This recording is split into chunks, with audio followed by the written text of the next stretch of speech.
Bueno, compañeros, ¿cómo les va? Un gusto estar otra vez en La Paz. Nosotros habíamos venido con otros compañeros en el año 2019, 2018, 2019 creo, en una época también complicada de la Argentina, pero no tanto como en la actualidad, ¿sí?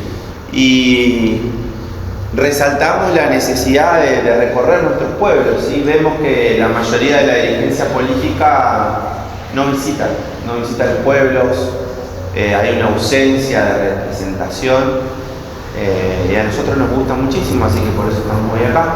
Agradecemos a los compañeros que nos invitaron. Y bueno, vamos a empezar a hablar un ratito, sin antes, no sé, para los que no me conocen, yo soy Juan Pablo Enríquez, soy contador, docente de UADER y de la UNER, y formo parte del centro CEPA, ¿sí? No sé si lo ubican, a nivel nacional está identificado por Julia Estrada y Hernán Leche, ¿sí? La compañera es entrerriana, como yo, es de San José, vive en Buenos Aires y está todo el tiempo laburando allá. Seguramente si miran el Destape o alguno de esos medios la van a ver, siempre está a la tarde. Y se vino de Buenos Aires para compartir esta actividad con ustedes y con los compañeros de Santa Elena que vamos a ir a la tarde. Así que, bueno, acá estamos, seguramente más allá de los... No es que necesitemos los PowerPoint para poder hablar, porque de última esta es una reunión mucho más comunitaria, pero no deja de ser un ingrediente que nos sirve como para ir avanzando en la temática, ¿sí? ¿Por qué hablamos de economía siempre? Yo voy a hacer una introducción, la compañera va a hacer un análisis de los datos de la actualidad, cómo estamos, y después vamos a hablar de lo que tenemos que hacer cuando volvamos a ser gobierno, ¿sí? Creo que es uno de los principales desafíos, y recién hablábamos de la necesidad que existe en virtud de volver a enamorar a la población, de esa apatía que existe en la actualidad, que no sabemos qué pasa, que no participamos. Todos nos preguntamos qué ocurre que con semejante desastre que existe en la actualidad no hay la movilización necesaria para que esto se pare de una vez por todas, ¿sí? Bien. Entonces, el compañero Scalabrini Ortiz nos decía que a la economía hay que hablarla en términos populares, en términos pedagógicos, porque fíjense que en los medios de comunicación siempre los economistas que pululan, a excepción de la compañera y algunos heterodoxos, son siempre ortodoxos, son economistas del establishment y que siempre hablan en difícil. Entonces, para el que no sabe economía, directamente no se entiende. Y cuando no se entiende qué es lo que pasa con el señor que nos preside en el país, parece que sabe, ¿no? Vieron que nombra algunos autores, dice algunas cuestiones medias locas como es él, y para el que no conoce economía dice, este tipo sabe. Lo que pasa es que cuando más difícil parece que hablé, parece que más inteligente lo que es. Sí, tal cual. Bueno, eso pasa. Desmontemos esa cuestión, creo que tenemos que volver a los lenguajes populares en términos de comunicación, porque lo que nosotros necesitamos es convencer a nuestros vecinos, que son los que la están pasando mal, los que van al supermercado y no llegan a fin de mes, los que vienen esas tarifas exacerbadas que no les alcanza para nada. Tenemos que llevar un lenguaje popular a todas las discusiones, ¿sí? ¿Avanzamos? Esto es lo que va a tratar un poco la charla, contexto histórico, actualidad y futuro. Y empezamos con el contexto histórico. Siempre hablamos de que por qué, bueno, estamos en esta casa que nos llena de pasión y de emoción por la connotación histórica que tiene el peronismo, ¿no? Vivimos 3 momentos de nuestros procesos históricos donde la distribución de la riqueza pudo superar 50%, ¿sí? Uno lo plantea en ese gráfico de tortas y demás, y a veces para quienes no analizan la economía puede llegar a resultar un tanto más tedioso de interpretar. Pero básicamente tiene que ver con mejorarle la calidad de vida a la gente, ¿sí? Y que el asalariado, el laburante, tenga un recurso en el bolsillo para poder consumir, para determinar que su familia tenga una mejor calidad de vida. Eso que parece tan sencillo, solamente a lo largo de nuestra historia se dio en 3 oportunidades. En el 54 con Perón, en el 74 en el segundo gobierno de Perón y en el 2015 cuando finalizaba el gobierno de Cristina. Fíjense que lo que vino posterior a esos momentos de auge que se denomina siempre en el peronismo el famoso 50-50 fue catastrófico. Vino el golpe que derrocó a Perón en la primera oportunidad, el golpe del 76, y después vino el macrismo, ya en una nueva especie de, no quiero denominarlo golpe, pero hubo todo un aluvión hegemónico de medios de comunicación, jueces y demás, que instalaron un modelo económico que era el mismo que se había instalado en el año 76 con el advenimiento de Martínez de Oz, Videla y compañía, ¿sí? Es eso lo que está en disputa siempre, gente. En economía está en disputa cómo se distribuye la riqueza. Y hoy nuestra riqueza está cada vez más pulverizada, lamentablemente, y por eso tenemos que levantar las banderas del peronismo a lo largo de la historia. Ahí se va mostrando un poco cómo quedó la Argentina de Mauricio, ¿no? 45 para el trabajo y 55 para el capital. ¿Y cómo quedó la de Alberto? Fíjense, ¿qué pasó ahí?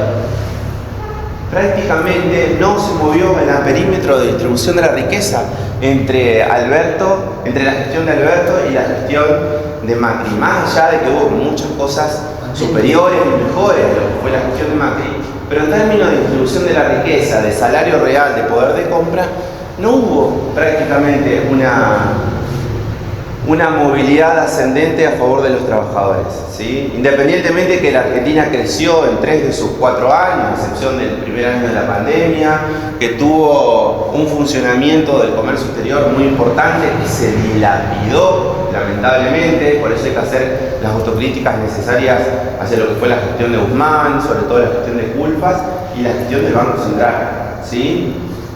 Lamentablemente, bueno, llegamos a este escenario.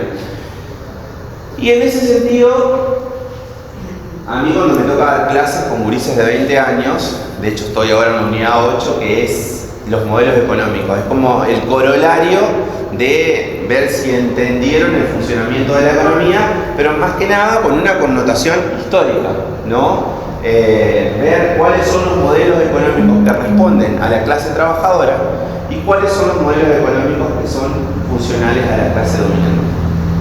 Una de las cuestiones que suele ocurrir, gran parte de la población no sabe qué es la clase dominante.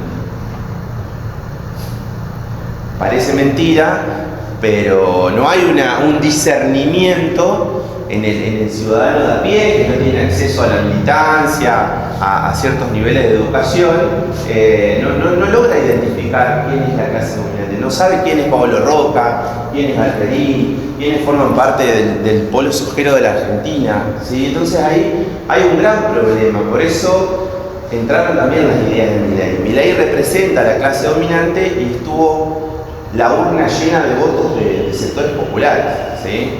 Tenemos que hacer una profunda reflexión también de la despolitización que sufrió nuestro proyecto político, no solamente de 2019-2023, sino también anteriormente, ¿sí? Siempre es como que resulta insuficiente porque el poder hegemónico que usted ostenta los medios de comunicación y los sectores que responden al capital financiero es muy fuerte, ¿sí? De hecho a Milei lo instalaron ellos, ¿sí?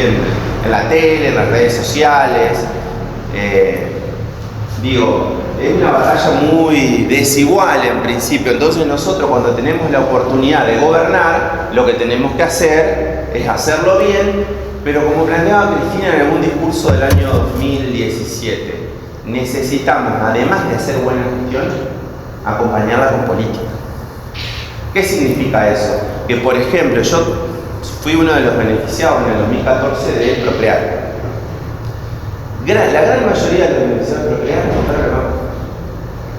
Entonces, si nosotros no acompañamos la política pública con politización y transformación de las conciencias en clave popular, todo lo que construimos en 6 meses, como pasó en el 2015, se desvanece, se destruye.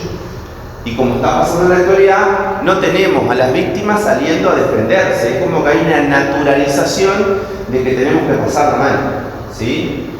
Bueno, hay que revertir eso. ¿Tenemos material ideológico de compañeras y compañeros formados para hacerlo? Claro que tenemos material.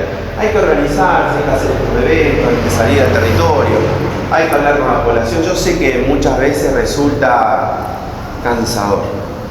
Resulta cansador más en estos tiempos donde no llegamos a fin de mes, donde se complejiza el desarrollo de nuestras vidas, pero hay que seguir intentando porque lo que puede llegar a ocurrir es que vamos a estar cada vez peor si no se revierte esto. También lo que tenemos que intentar es generar la aparición de nuevos liderazgos en nuestros pueblos, en las ciudades, en la provincia. Recién veníamos hablando que el escenario de la provincia para lo que se viene no es muy premonitorio, digamos, no es muy positivo, porque no aparecen grandes liderazgos. Lamentablemente se está haciendo una gestión paupérrima en la provincia y a nivel nacional, pero el peronismo aún no ha logrado en algunos lugares organizarse como corresponde y ser una alternativa poderosa para el común de la población. Esperemos, tenemos tiempo, que eso se logre revertir. Cuando analizamos los modelos económicos, si volvemos al anterior, un chiquito así, hay dos modelos básicamente que son los que a lo largo de nuestra historia, fíjense que son poquitos, no es mucho, han formado parte de políticas vinculadas con los intereses de los trabajadores, y hay dos modelos identitarios que han sido parte de la clase dominante. ¿Sí? De los trabajadores podemos determinar el modelo justicialista y el desarrollista. ¿Cuál es el desarrollista?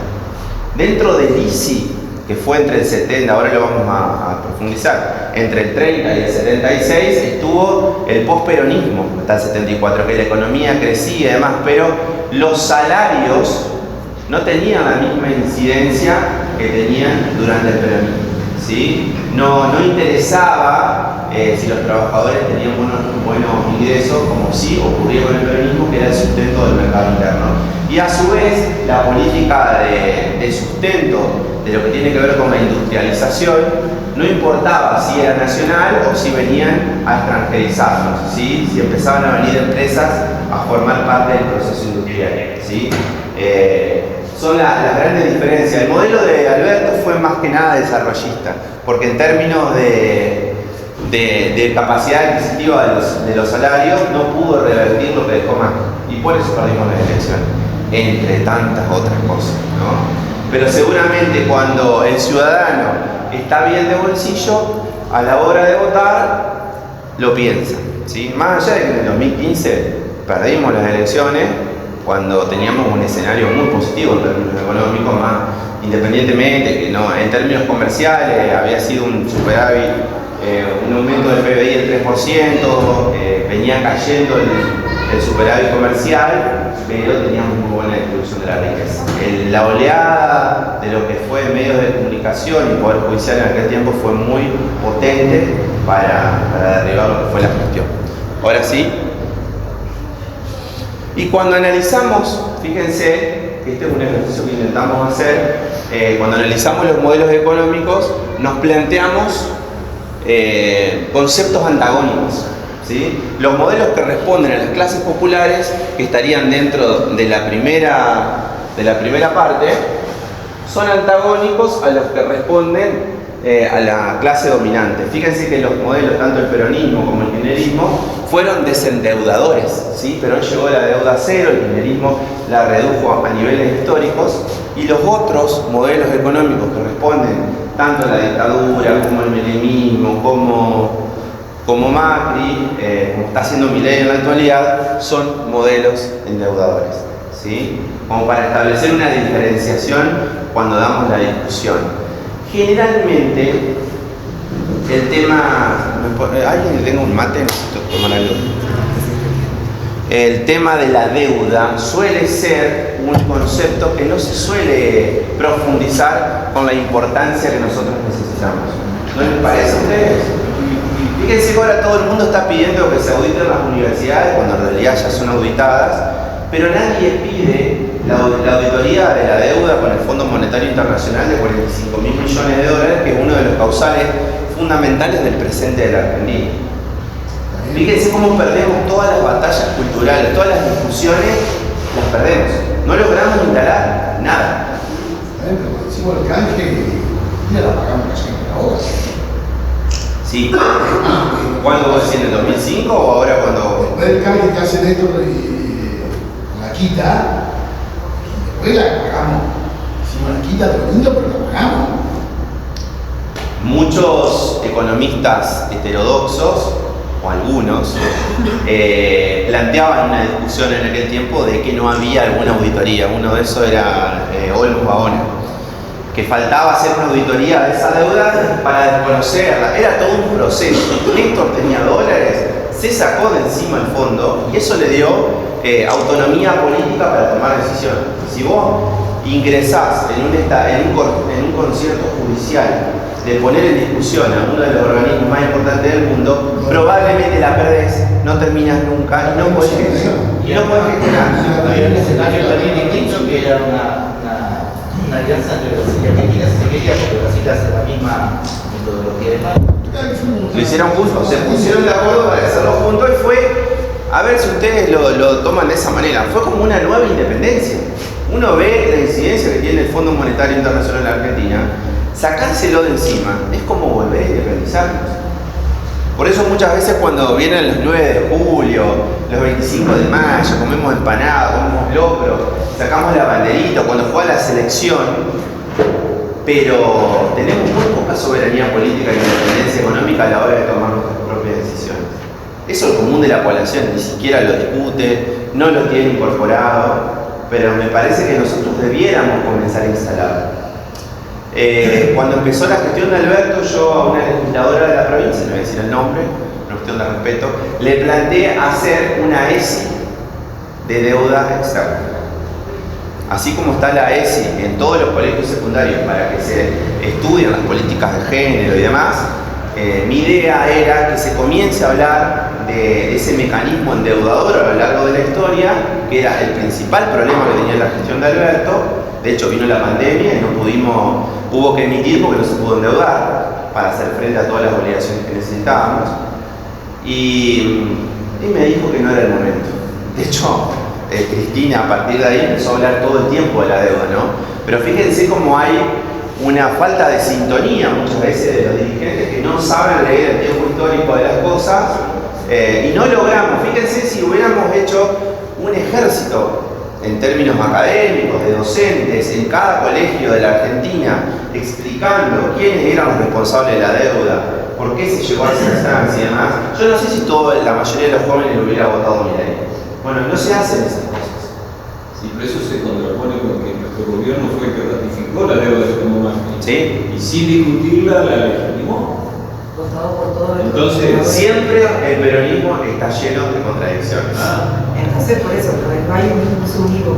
No, lamentablemente, creo que así como tenemos que intentar salir a conquistar al ciudadano de a pie para afuera, tenemos que dar permanentemente la discusión a eso. Somos parte. El peronismo también fue Menem en la década del 90, privatizando, endeudando, llevando el índice de desocupación a más del 20%. El peronismo también fue López Rega.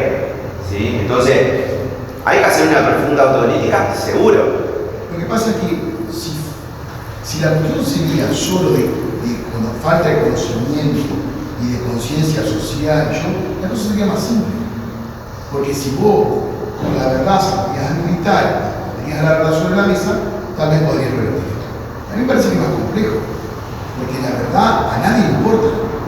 O sea, hay muchas verdades ahora. En realidad, no se sabe cuál es la verdad. Ojalá alguna, pero mentira flagrante, digamos. A nadie le importa la verdad. A nadie le importa la verdad. Y a nadie le importa, o a la mayoría, sobre todo, y seguramente le importa hacer un análisis demasiado profundo de por qué está como está. Quiere soluciones fáciles, mesiánicas, simples, rápidas. Por supuesto, es mentira. Por supuesto que va a tener otra solución. Pero el problema es que la verdad dejó de ser importante. Hay algo también interesante en el planteo de Milei. Vieron que él recurre mucho al concepto de Gramsci de la batalla cultural.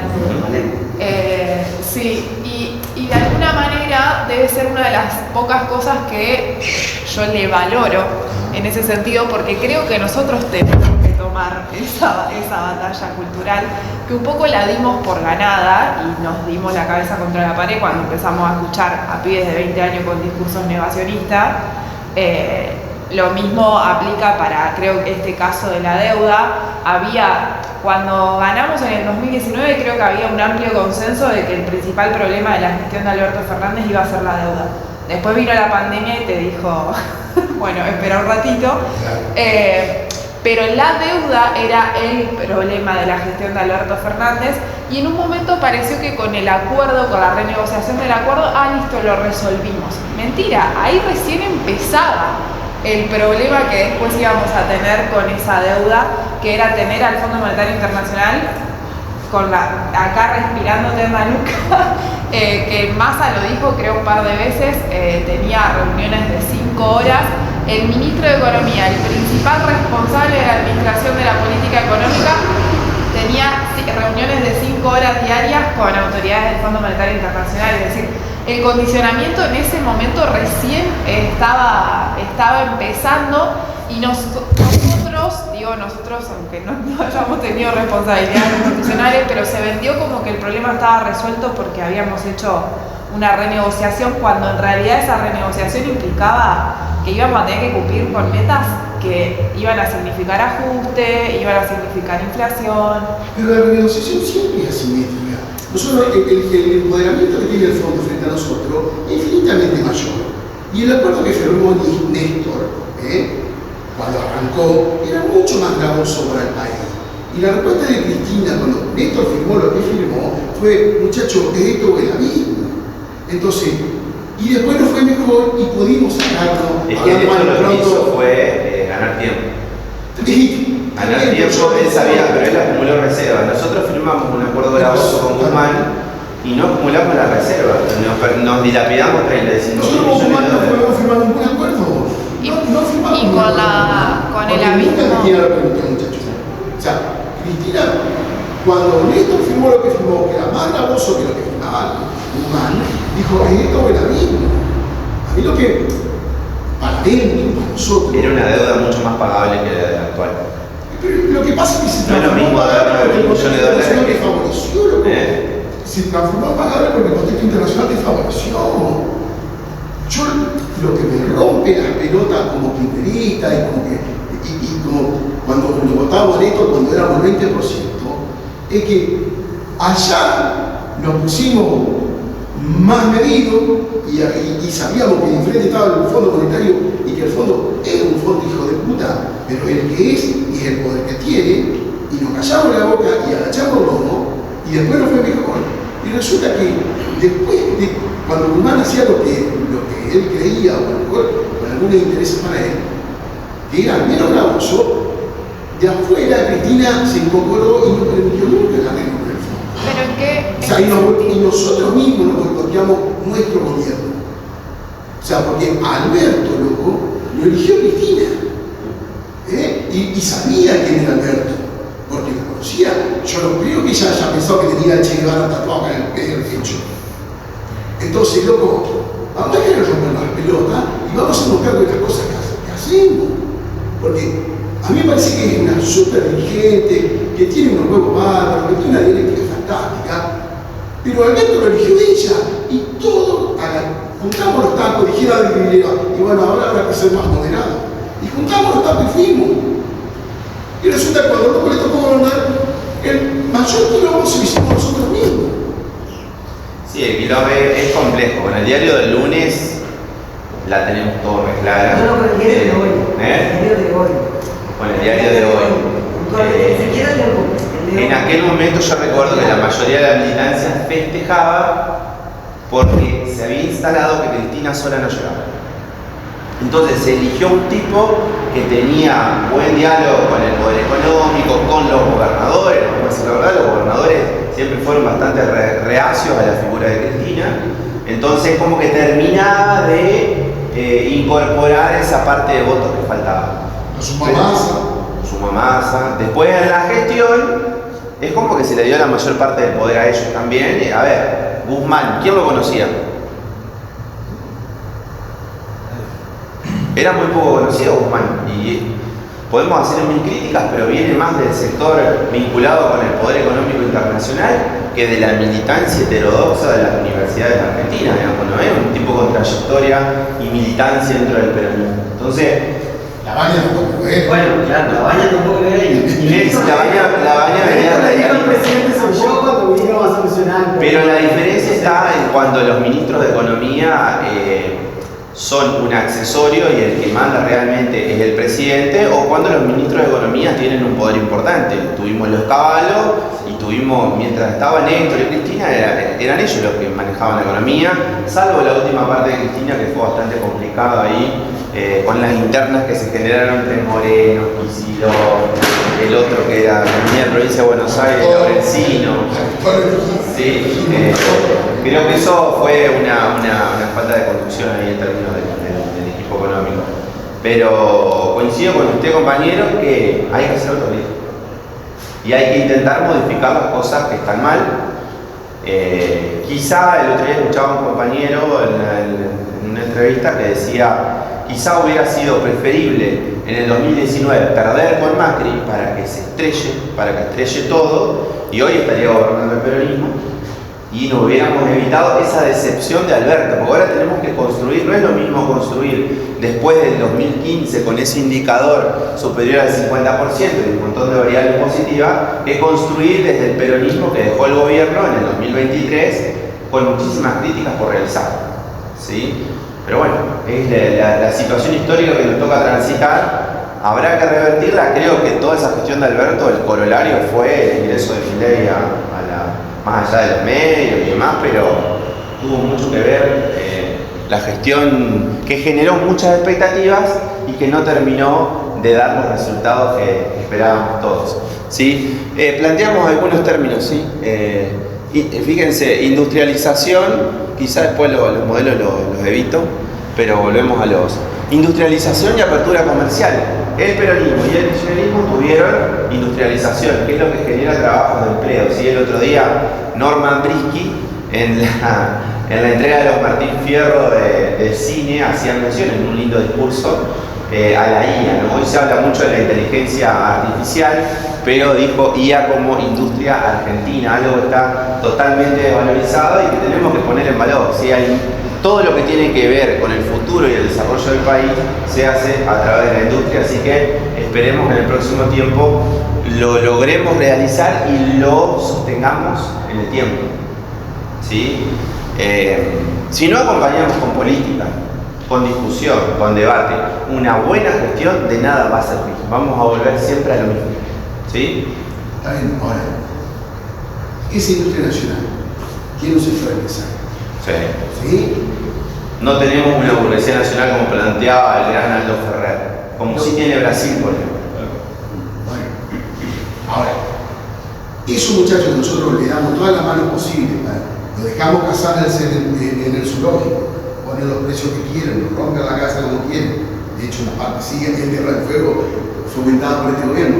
Pero ahora, nosotros no logramos en esa clase de gente empresarial que tenga esa visión nacional. Entonces al final alimentamos un monstruo que después nos come. ¿Y qué falta ahí? Política. No, falta política, generación de conciencia. Así como hay un desplazamiento en el ciudadano de a pie, en el consumidor, que muchas veces tiene 2 mangos más en el bolsillo y se cree que es el hijo de Pérez Compán, lo mismo pasa en la pequeña y mediana empresa. Uno ve el viejo de la esquina enojado porque las negras cobran determinada cantidad de guita con asignación por hijo y son el sustento de que ese negocio siga funcionando. Y cuando vos escuchás las críticas que hacen, son las críticas de los medios que son instaladas hegemónicamente por el poder económico. No es lo mismo el interés que defiende el viejo de la esquina que Walmart o Coto, digamos, pero hay un desplazamiento en el ciudadano y en las pequeñas y medianas empresas. Algo que se hace política. Es la famosa falta de conciencia de clase. Si así como yo planteé lo del Procrear, que la mayoría de los beneficiarios votó a Macri, también pasa con el término de las pequeñas y medianas empresas. Hay que entregarle recursos, pero hay que acompañarlo con debate político, con formación. Tenemos la dirigencia sindical, los cuadros jóvenes de la dirigencia sindical, en muchos casos también votó Milei y no tienen formación política. Estamos hablando de los representantes de los laburantes. Imagínense el nivel de crisis de identidad que tenemos. O sea que yo puedo entender que un pibe joven haya naturalizado ciertas cosas. ¿Sí? ¿Sí? Que haya pensado que era mágica algunas cosas. Ahora, a mí me tocó discutir con delegados gremiales de ATE, más viejos que yo, que vivieron los Gacho, que le decían peor no se puede estar. En la gestión anterior. Y yo digo, pero vos terminaste cuando vos te pagan con federales. No, eso es grave. Vos me podés decir que no se podía estar peor. ¿Qué le podemos pedir a la gente despolitizada si lo que se supone son compañeros que tienen cierta trayectoria, no la ven como dice Milei? Pero Entonces, porque me parece que el bombardeo es terrible. es tal que me parece que yo no sé si nosotros la política la tenemos que seguir haciendo como la venimos haciendo. No, eso seguro que no. Lo estamos planteando acá, seguro que no.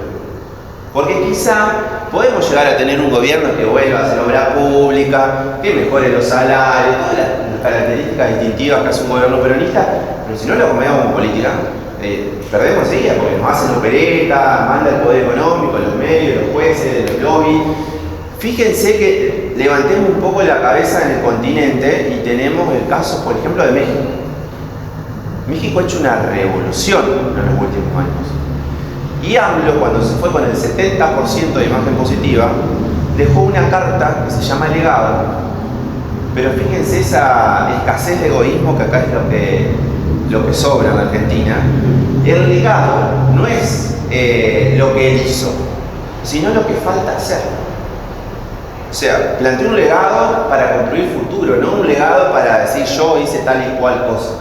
Y la actual presidenta, que no viene del riñón de AMLO, pero es un cuadro que ha militado toda la vida en las políticas populares de México, ya se vislumbra en las primeras acciones que va a seguir ese legado. De hecho, en su discurso de inicio, 10 de las 20 cosas que planteaba AMLO ya las estableció como políticas de Estado. Entonces, quizás hay que mirar un poco esas cuestiones. Y un tipo que tiene 70 y pico de años, todas las mañanas hace una conferencia de prensa desmontando el discurso, las mentiras del discurso dominante permanentemente. Quizás falta eso. Más comunicación, más y mejor comunicación. Nosotros hacíamos cosas y no comunicamos en Paraná. El Beto Valle hizo una gestión maravillosa en términos de obra pública y faltó comunicar. Los barrios que se beneficiaban después terminaron votando a Frijel y votaron a otras expresiones. Se ganó por muy poco en Paraná, que tendríamos que haber ganado por 30.000 votos. Se ganó por poco menos de 10. ¿Sí? Yo creo que hay que hacer un programa donde no solamente tengamos gestión, sino mucha política. Y dentro de la política está la comunicación, que hoy en día es una herramienta central. Milei ganó con comunicación. Milei ganó provincias donde no visitó el mundo. Nosotros ponemos en valor la militancia y estas voluntades. Milei, tuiteando, ganó provincias. Por esa construcción de odio al peronismo, ¿no? Porque vamos a decir la verdad, en Argentina tenemos dos grandes facciones, peronismo y antiperonismo. O el resto son... Exactamente, tal cual. Industrialización y apertura comercial. Hoy vivimos, como fue la dictadura en el tiempo de Macri, la apertura comercial, el RI, ¿no? Esto es una destrucción de la industria nacional que va a terminar trayendo como consecuencia un aumento del desempleo. ¿Sí? Fíjense las consecuencias gravísimas. Salarios altos o precarización. El gobierno de Alberto, si bien generaba trabajo, una de las cuestiones que no pudimos, que Cristina lo dice eso también, que no pudimos revertir, no se quiso, faltó voluntad política, todo lo que ustedes quieran, pero forma parte de la autocrítica. La gran mayoría de los laburantes en blanco estaban en una situación de precarización o de ingresos menores a la canasta básica. Eso no lo logramos revertir, de ahí me viene un poco el tema de la distribución de la riqueza. Se generaba empleo, no como ahora que se destruye empleo. Ahora ni siquiera no te alcanza, no tenés laburo, ¿sí? Y ha logrado hacer tan importante el tema del odio generado que la gente se pone contenta cuando despiden laburantes. Fíjense lo macabro de todo esto, la derrota cultural que estamos transitando. Por eso tenemos que insistir con este tipo de movidas y de reuniones y de juntar a la casa de los vecinos, a charlar de este tema, para nutrirnos de elementos que nos sirvan para la discusión.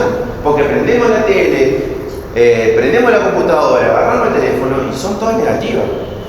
Son todas negativas en términos discursivos también, digamos. No la estamos ganando, digamos, vamos a decir, diría el presidente. O sea, Otra de las cuestiones, fíjense que siempre en la primera columna van las características de los modelos económicos nuestros, ¿no? Como para identificarlo. Producción o especulación. ¿Qué es lo que está reinando hoy? Cero producción, si no hay industria no hay producción, y es la especulación financiera. Así como en el Caputo 1, en el episodio 1 de Caputo, en el gobierno de Macri, hoy otra vez se está dando la segunda bicicleta, la tercera bicicleta financiera, pues la primera fue la dictadura. ¿Sí? Pagando tasas superiores al 32% en dólares, en los poderes, las grandes corporaciones como BlackRock se están llevando en un negocio que no existe en el mundo, a través de la bicicleta financiera, nuestros pocos dólares. ¿Sí? Que seguramente ahora cuando vieron que se anunció que se va a conseguir un préstamo del Banco Mundial, ese organismo alrededor de 8.000 millones para pagar la bicicleta financiera, como ha pasado siempre. Siempre lo explica muy bien en sus libros un economista a quien le rendimos homenaje, que falleció el otro día, que se llama Eduardo Basualdo. Él siempre planteaba el tema de endeudar y fugar, ¿sí? Los procesos de endeudamiento nunca fueron en la Argentina para sostener la producción, sino que fueron justamente para sostener la fuga de los grandes capitales financieros, ¿sí? Distribución o concentración. También se lo planteaba Cristina como crítica a Alberto en el 2020, en el primer acto que hubo. No vaya a ser que crezcamos y no distribuyamos la riqueza. Bueno, Argentina creció y no distribuyó. Tuvimos casi el mismo algoritmo que Macri al final de la gestión, y esa es una de las causas una de las tantas causas de la derrota. Empleo y desocupación. Bueno, nosotros generamos empleo, en su mayoría precarizado. De hecho, a ver, yo no sé si acá existe mucho, bueno, no hay tanto de los Rappi, pedidos ya, todo eso hay acá, poco. Bueno, en las ciudades vos veías de hecho yo salí un día del departamento y veo la heladerita con la foto del león y todo, y dije, ya está. Era la foto de la derrota, eso era en el 2022.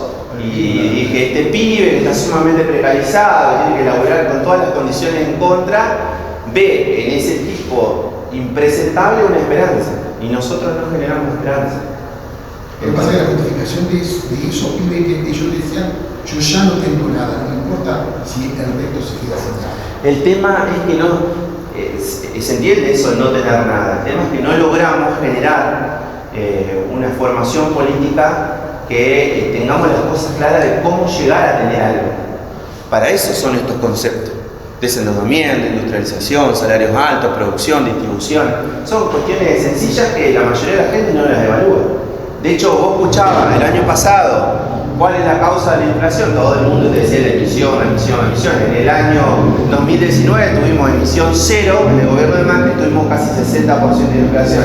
En el año 2020, con el gobierno de Alberto, como no nos podíamos endeudar, tuvimos emisión récord para poder sostener el desastre que era la pandemia, y hubo 36% de inflación anual. O sea, esa teoría se desvanece. Puede llegar a ser una de las causas, como planteamos en Heterodoxo, pero es mucho más complejo el tema de la inflación, que de hecho, con la tremenda recesión que se vive en la actualidad, no tendríamos 4% de inflación mensual, tendría que no haber inflación. Porque ahora hay recesión, te están cerrando, después Aldana va a pasar esa info concreta, han cerrado ya casi 13.000 empresas en la Argentina en poco menos de 10 meses. Yo los modelos no los voy a avanzar para que ella hable más que nada de datos de actualidad, si no se hace largo, solamente terminar con estos datos. Inclusión o exclusión, fíjense, nuestros proyectos políticos siempre son inclusivos, es decir, generar que los números cierren con la gente adentro, y los proyectos económicos que defiendan los intereses del capital son exclusivos. Como pasa en la actualidad, van dejando gente afuera, jubilados, universitarios, trabajadores públicos, trabajadores privados todo el tiempo. Mercado interno o exportaciones. Fíjense que inclusive esa es una discusión que hay que dar dentro del peronismo. Está lleno de economistas peronistas que plantean todo el tiempo, que tienen una vinculación muy directa con el sector agroexportador, y que te hablan, estoy hablando sobre todo lo que es más ligado al marxismo, te hablan con creces de que hay que exportar, y nunca te hablan del mercado interno, nunca te hablan de salarios altos, te hablan de que hay que exportar. Sabemos que es fundamental exportar para conseguir divisas, Pero cuando hablemos de exportación, hablemos de que siempre hay que garantizar el mercado interno. No podemos venderle todos los alimentos al mundo cuando producimos alimentos para 500 millones de personas y tenemos 45 millones y más de la mitad pasa mucho hambre. Pero entonces es una dicotomía falsa. No hay mercado interno versus exportación. No es falsa. No es falsa. Porque no es una cosa a la otra, vos necesitas las dos. Necesitas las dos, pero eso está planteado para generar una discusión más que nada, ¿sí? Cuando te plantean esto, los reyes de las exportaciones nunca te hablan del mercado interno, eso es lo que quiero poner en valor, ¿sí? Nosotros tenemos que sostener el mercado interno, que es el generador de trabajo. El que genera el 80% de los puestos de trabajo es el mercado interno. Está bien, pero lo genera a través de una industria que necesita los dólares para importar. Exactamente, hay algo que se llama estructura productiva desequilibrada. Había un economista de la década del 70 que se llamaba Marcelo Diamant que hablaba de eso. Tenemos un sector generador de dólares, que es el campo, que no genera empleo. Y tenemos un sector demandante de dólares que genera empleo, que es la industria. La gestión, el secreto de la gestión es generar el equilibrio entre esas cuestiones. De hecho, en el gobierno peronista, cuando se creó el IAPI, era para eso, digamos, sacar los dólares de la rentabilidad extraordinaria del campo y aplicarlos en la industria. Por eso vivimos tan bien.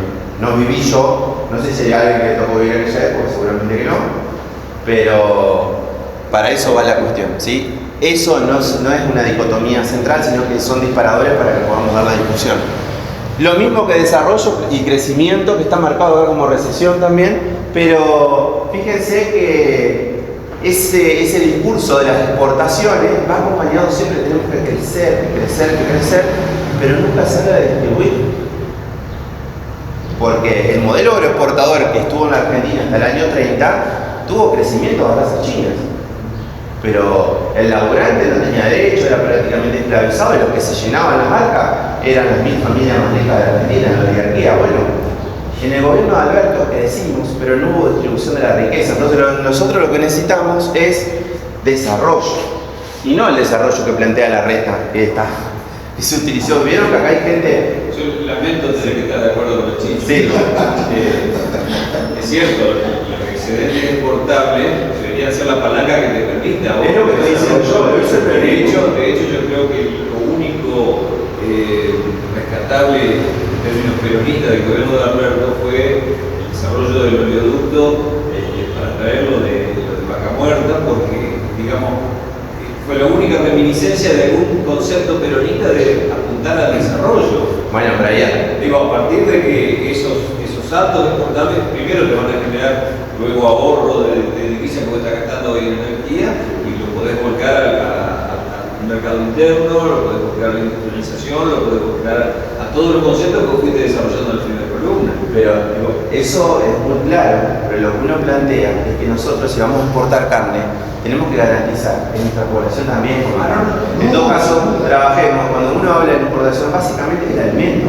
Cuando demos la última parte de la Argentina del futuro, vamos a hablar sobre qué tenemos que exportar. De hecho, el campo en próximos años va a perder incidencia en la conformación del PBI y de su saldo exportable, porque lo que más va a generar dólares en la Argentina es la energía. ¿Sí? Coincido con ustedes que hay que utilizar los dólares de exportaciones, pero no es que vamos a producir, por poner un número que no existe en la realidad, 100 toneladas de carne y las vamos a vender a todo el mundo y acá no podemos comer carne. Bueno, el mecanismo de las retenciones que el empleado para pero fíjense que la deuda cultural es tan grande que después de 2008 hay que tener espalda. Utilizar la palabra retención y hace cuenta que estaba hablando del diablo, no de Avellaneda, del diablo. Hay que hablar con espaldas políticas. Sí. Digo, si la primera medida del mamarracho de Alberto fue lo de nada más cagarse entero con la presión del campo por el tema Vicentín, que era además un de facto, un robo, ya te diste cuenta de lo que iba a hacer el gobierno. Coincidimos entonces que las exportaciones son cruciales, ¿sí? Pero no desabastezcamos el mercado interno. ¿Sí? Claro, exportemos más, exportemos mucho. No, eso está Creo que ahí en realidad la discusión. Sí, Jorge que se meta de no importa.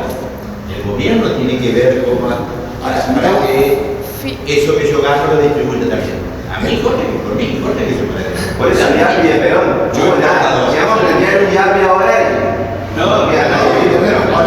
Perdón, ahí termino yo la idea. Yo creo que ambos tienen razón, pero yo creo que hay cuestiones de fondo acá que nosotros tenemos que ver. Esas exportaciones nos generan una economía dependiente. Nos tenemos que preguntar eso también como Estado. Y para eso está esto de pensar el hecho de qué desarrollo pensamos a nivel interno. Cuando terminemos la charla, van a estar más de acuerdo conmigo. Desarrollando a nivel interno esto de exportar solamente granos al mundo, o también empezamos a pensar otras alternativas que puedan promover otro tipo de desarrollo a nivel interno que nosotros podamos exportar y no dependamos. Pero yo entiendo, déjame terminar un poquito la idea. Yo entiendo al peronismo y siempre me identifico con el tema del peronismo, porque creo que dentro de los procesos fue uno de los partidos que llevó una revolución, pero siempre dependió del sistema. Cuando el peronismo entró en crisis es porque a nivel internacional nos dejaron de comprar, ¿me entienden? Entonces, y ahí volvió a caer, la primera crisis fue en el 49, entonces, y después de desarrollismo que planteamos también, por ahí lo podemos identificar con Frondizi, ya teníamos capital internacional acá que promovía el desarrollo nuestro. Entonces hay cosas de fondo que por ahí es muy difícil enseñarlas. Entonces, y también entenderla uno como ciudadano. Para eso están estos eventos, Y para que ahí podamos es el debatir. tema, yo creo que el eje acá es el rol que le damos al Estado a la sociedad. Es decir, ¿qué rol le vamos a dar al Estado? Y bueno, y ahí hay que debatir. Si nosotros queremos este sistema capitalista como está hoy en día, Sí. los resortes de producción lo maneja casi todo el capital internacional. Entonces, ahí, bueno, hay que ver cómo se Cristina fue empieza. muy clara. Cristina dijo, Esa es yo soy la capitalista. Ahora, en el capitalismo las cosas pasan si hay negocio. Y quien invierte tiene que tener un margen de rentabilidad. Que la política quiere decir cuál es, me parece fantástico. Ahora, si no va a haber ganancia, no va a pasar. Es como que vos te sentés bajo un árbol de naranja, Pero sí, el tema ¿en serio, muchachos? medio que nos estamos acercando al discurso de la oposición. Si uno evalúa la época del kirchnerismo, las ganancias de las grandes empresas argentinas fue extraordinaria. No es que no ganaron nada. El tema es que si ganan 100, quieren ganar 200 a costa de que la gente se cae de hambre. Entonces, cuando hablamos de ese mercado interno de exportaciones, es para que si producimos 100 kilos de carne, nuestras familias puedan comer asado todos los domingos, no como ahora que les comemos fío todos los días, nos comemos un pedazo de carne y no le vendamos todo el mundo. A ver, la comida no es la única necesidad. necesidad, pero la comida no es la única necesidad. A ver, yo no digo que Néstor hubiese podido tener esa pelea. Pero Néstor, la diferencia entre Néstor y Cristina es que Néstor elegía las peleas que podía ganar, no las justas. Porque la industria farmacéutica, el gobierno de Néstor hizo lo que se le recontracantó el huevo, cobró lo que se le recontracantó el huevo y se llevó toda. Y la misma. Bueno, entonces, convengamos que los remedios no son una necesidad menor. Sí. A ver, y la industria farmacéutica no lo hace una cuestión ideológica, porque a Macri lo partió al medio. Porque ¿qué no, Hoy la industria farmacéutica está teniendo. ¿qué no le garantizaba a Macri que en el primer año el Weber le subió 100% el medicamento? De hecho, entre los 10 más ricos de la Argentina, varios pertenecen a la industria farmacéutica. Realmente es un caso. Mucho por transitar, mucho por discutir. La idea es estudiar quién financia el modelo. Podríamos ir un montón más, pero por una cuestión de tiempo, ahora la compañera va a hablar de la actualidad y todos los datos centrales de la gestión Milei y después vamos a cerrar con eso. ¿Qué medidas vamos a tomar cuando volvamos a gobernar? ¿Sí? Así no se nos hace tan largo. Gracias. Muy bien.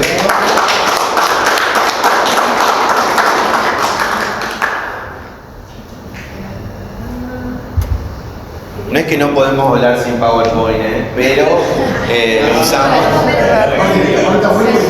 Y sí, porque aparte fíjate que en el verso hay que tener un debate. Bueno, creo que un poco todo lo que terminamos hablando ahí respecto de las exportaciones y eso me lleva a iniciar esta parte diciendo que nosotros desde CEPA, no desde CEPA como que fuera exclusivamente nuestro, sino también de haberlo estudiado de Eduardo Basualdo,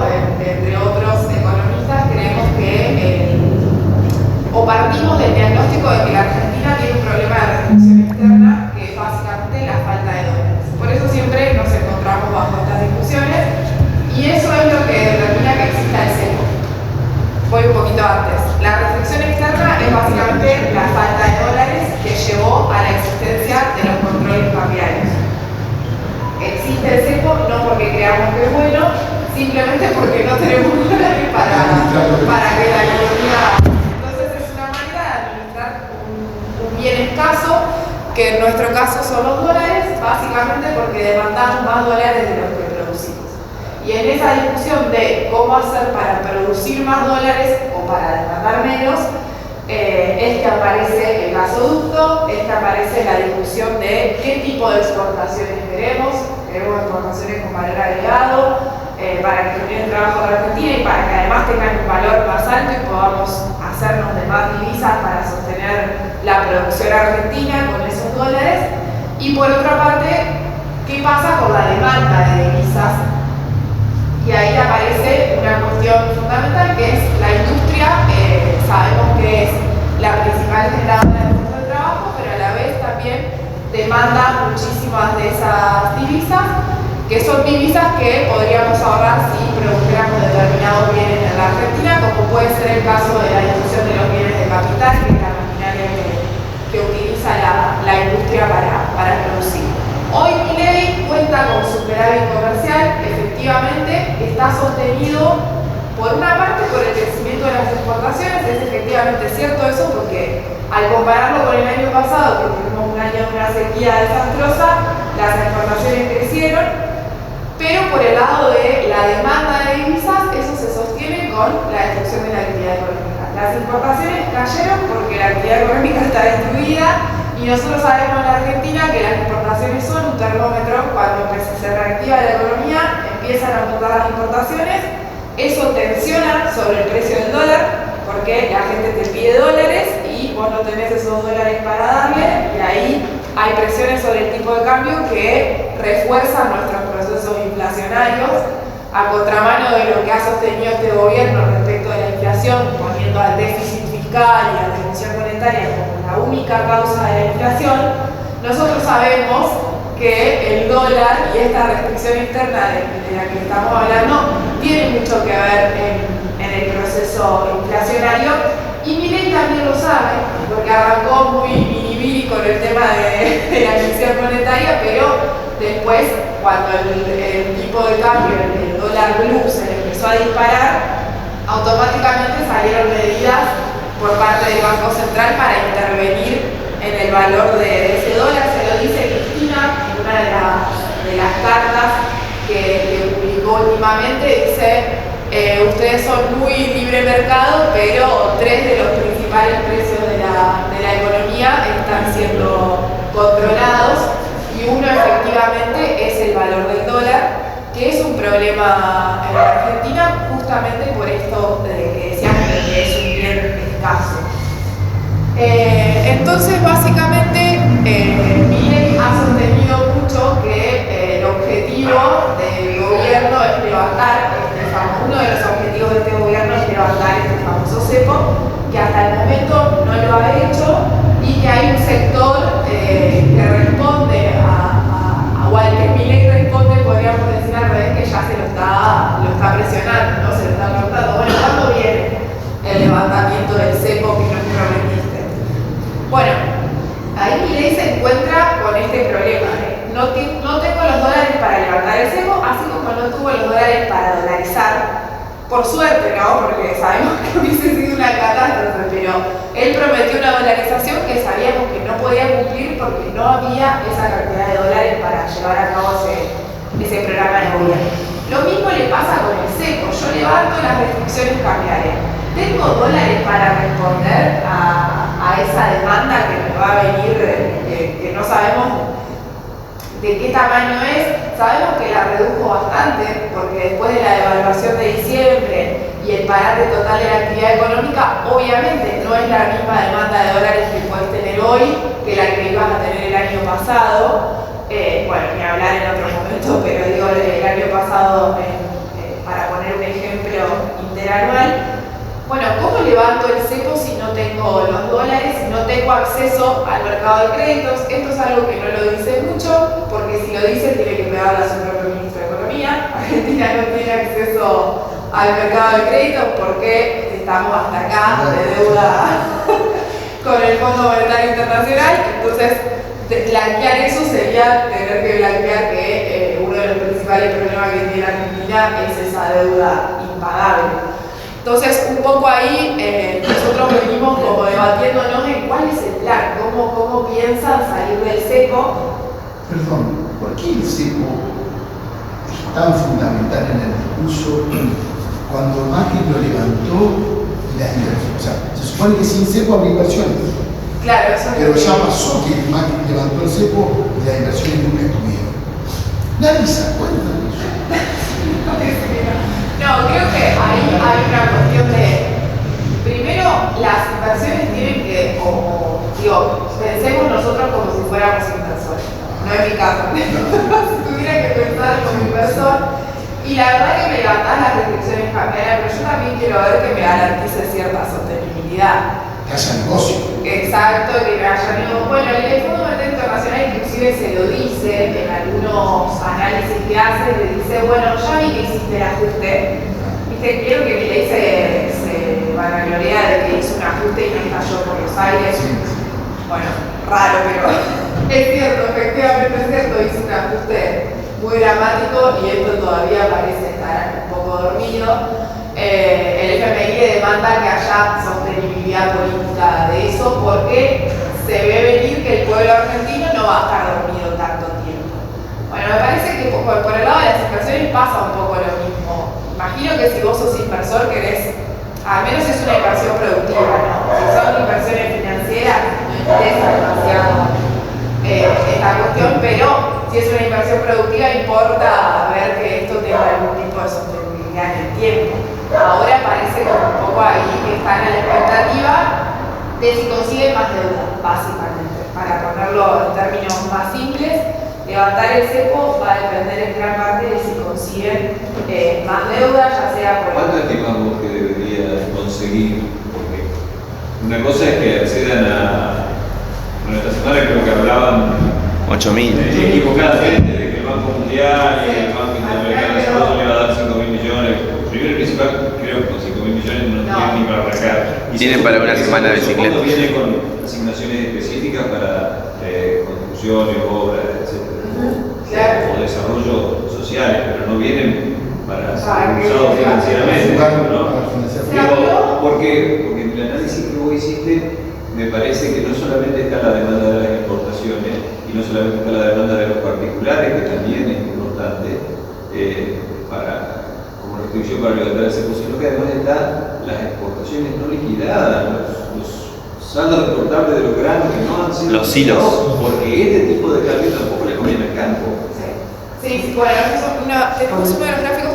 Sí. Se hablaba de algo de 15.000 millones de dólares. La verdad que hacer ese cálculo es un poco hacer un montón de supuestos porque tenés que pensar a ver cuál es el stock de pesos que te puede presionar sobre, o sea, que te puede ir a pedir con esos pesos que no vayan a pedir dólares. ¿Cuál es la deuda comercial? Esto también es muy importante. Importadores que al no haber dólares para pagarlos en ese momento se prorrogaron esos pagos y tenés ahí una demanda de dólares que cuando levanten el cepo te los van a ir a pedir. Que van a vencer el año que viene y Exactamente, tenés una demanda contenida que aún después de toda la licuación que hicieron, porque eso es verdad, hicieron una licuación muy importante del stock de pesos, ¿cuánto puede ser lo que vayan a necesitar para salir ahí? Y también la variable reactivación de la economía, porque ellos hablan de que el año que viene se van a crecer 5%, son las proyecciones del presupuesto. Es bastante poco creíble que eso vaya a suceder. Además, cuando uno mira el presupuesto dice que vamos a crecer 5% traccionados por la industria. Imagínense, la industria de esta Yo pensé que su justificación era la minería y... Claro, no, en las proyecciones aparece que va a ser la industria la que repunte el crecimiento. Supongamos igual que tengas un rebote, porque algún rebote puede haber desde este piso en el que estamos dramático, ahí ya tenés una demanda de dólares que te va a presionar sobre ese tipo de cambio. Y sobre Tenemos el tema de los dólares, con el tema de la cotización del dólar, ¿no?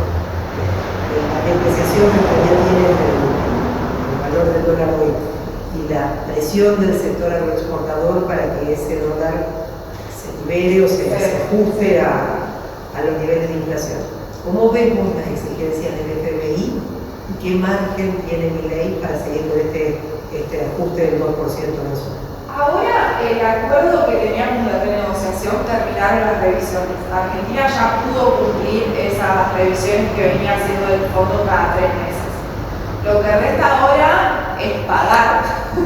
Mire, la parte más, hay que pagar esa renegociación y lograr que el Fondo Monetario Internacional te quiera prestar más plata. Probablemente es lo que estén pensando ellos, que esto me parece que es una variable con la que especular, que es que pase con Trump en Estados Unidos y si puede torcer un poco Relación política de fondo. exactamente. Yo no sé si Trump está tan preocupado por Argentina, pero nosotros parece que entendemos bastante de lo que pase con eso. Y en el caso del campo, en estos últimos meses, si no me equivoco, ya tuvieron más dificultades para acumular reservas, o sea que hay una parte que ahí ya está tensionando. Tenemos un Decime cuál es. Avanza nomás. Ahí está, antes. El tipo de cambio real. Antes. Esta. Este es el tipo de cambio real, lo que vos me preguntabas de la apreciación cambiaria. Fíjense, ya está el 13 de diciembre después de que hacen la evaluación. El tipo de cambio real es el valor del dólar en términos reales, en términos de poder adquisitivo, o sea, comparado con la inflación, básicamente. No es el valor que nosotros... Dólar oficial. Del dólar oficial. Este es el dólar oficial, sí. Tipo de cambio, sí, este es el dólar oficial. En diciembre, cuando anuncian que devalúan, el dólar estaba a 3.80, si mal no recuerdo, 3.60, y lo llevan a 800 pesos. Eso, en términos reales, significó un salto que vemos allá el 13 de diciembre, donde prácticamente queda igual a lo que fue la salida de la convertibilidad. O sea, en términos reales fue muy grande la devaluación. Automáticamente después de eso vemos el 25% de inflación de diciembre, 20% de inflación en enero, 13% en febrero, 11% y así sucesivamente, y un dólar que se empezó a mover al 2% mensual. Por lo cual eso implicó que se vuelva a apreciar porque la inflación se movió por encima de lo que fue el dólar. Y fíjense que ahora, esto está viejo, no está actualizado, pero eso es el 19 de agosto, y ya prácticamente estábamos a los mismos niveles que cuando asumieron. O sea, vos hiciste una devaluación que licuó salarios, que llevó a un parate total de la actividad y todo lo que eso implicó para estar de vuelta en el mismo lugar en términos reales y con la misma discusión respecto del valor del dólar. Digo esto porque se habla mucho del esfuerzo que tiene que hacer la sociedad argentina para el futuro que promete este gobierno. Cristina lo ha dicho muchas veces, no es que nosotros no creamos en el esfuerzo, lo que queremos es que este es un esfuerzo inútil y que está sometiendo a las grandes mayorías a un esfuerzo que les va a llegar a un lugar de mucha frustración. Bueno, esto es lo que está pasando con el dólar, si querés. Por eso te preguntaba, porque si la presión de los sectores agroexportadores, que son los que manejan el amperímetro, cada tiene margen de maniobra que no sea un sector agroexportador, es tan fuerte para que la cotización del dólar se ajuste a la inflación, eso va a repercutir en una variable intermedia, toda de vuelta al índice de inflación. Ahí, ¿me permito hacer una cosa? ¿O sí?